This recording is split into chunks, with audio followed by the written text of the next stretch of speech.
JCP liquor scam case కీలక మలుపు తిరుగుతోంది. సిట్ అధికారుల సోదాల్లో ఏకంగా 11 కోట్ల రూపాయలు బయటపడ్డాయి. రంగారెడ్డి జిల్లా కాచారంలో ఏపీ సిట్ సోదాలు నిర్వహించింది. సులోచన ఫామ్ హౌస్లో 11 కోట్లు సీజ్ చేశారు సిట్ అధికారులు. A40 వరుణ్ ఇచ్చిన సమాచారంతో సిట్ దాడులు నిర్వహించింది. 12 బాక్సుల్లో నగదు దాచినట్టుగా గుర్తించారు.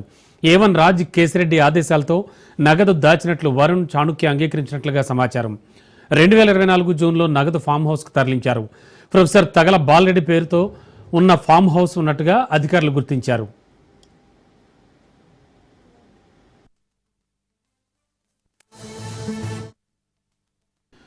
లిక్కర్ స్కామ్ కేసులో దూకుడుగా ముందుకెళ్తున్నారు సిట్ అధికారులు. హైదరాబాద్లోని పలు ప్రాంతాల్లో కీలక సోదాలు చేస్తున్నారు. కేసులో ఇప్పటికే అరెస్ట్ అయిన బాలాజీ గోవిందప్ప డైరెక్టర్గా ఉన్న భారతీ సిమెంట్స్లో తనిఖీలు చేశారు. అటు A1 కేసిరెడ్డి ఇచ్చిన చెందినటువంటి రీసోర్స్ 1 కంపెనీలో కూడా సిట్ అధికారులు సోదాలు చేశారు. ఇప్పటికే అరెస్ట్ అయిన చాణుక్యకు చెందిన టీ గ్రిల్ రెస్టారెంట్ను కూడా అణువణువు పరిశీలించారు. నిందితులకు చెందిన సంస్థల్లో సోదాలు నిర్వహిస్తూనే ఎవరెవరు ఎక్కడెక్కడ సమావేశం అయ్యారు, ఎన్నిసార్లు భేటీ అయ్యారనే అంశాలపై ఆరా తీస్తున్నారు.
ఈ గోదావరి పెట్టినటువంటి నిర్ణయం గారు అందరూ ఇక్కడే ఉన్నారు.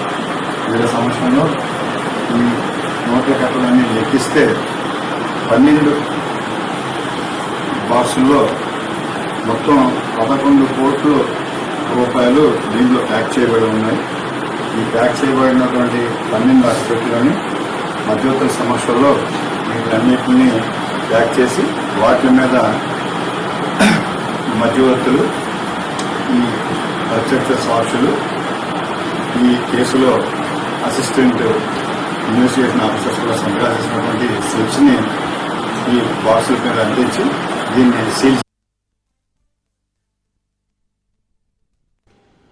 అటు భారతీ సిమెంట్స్లో అణువణువు గాలించారు. అడ్మినిస్ట్రేటివ్ ఆఫీసులో పలు డాక్యుమెంట్లను స్వాధీనం చేసుకుని స్టడీ చేస్తున్నారు. AP liquor scam Bharathi cements కేంద్రంగా నడిచిందని అనుమానాలు రావడంతో అధికారులు ముమ్మర తనిఖీలు చేపట్టారు. ఈ క్రమంలో రంగారెడ్డి జిల్లా కాచారంలో 11 కోట్ల నగదు పట్టుబడ్డం ఆసక్తిగా మారింది. ప్యాక్ చేయబడినటువంటి 12 ఆసుపత్రులని మధ్యవర్తుల సమస్యల్లో వీటన్నిటిని ప్యాక్ చేసి వాటి మీద మధ్యవర్తులు, ఈ ప్రత్యక్ష సాక్షులు, ఈ కేసులో అసిస్టెంట్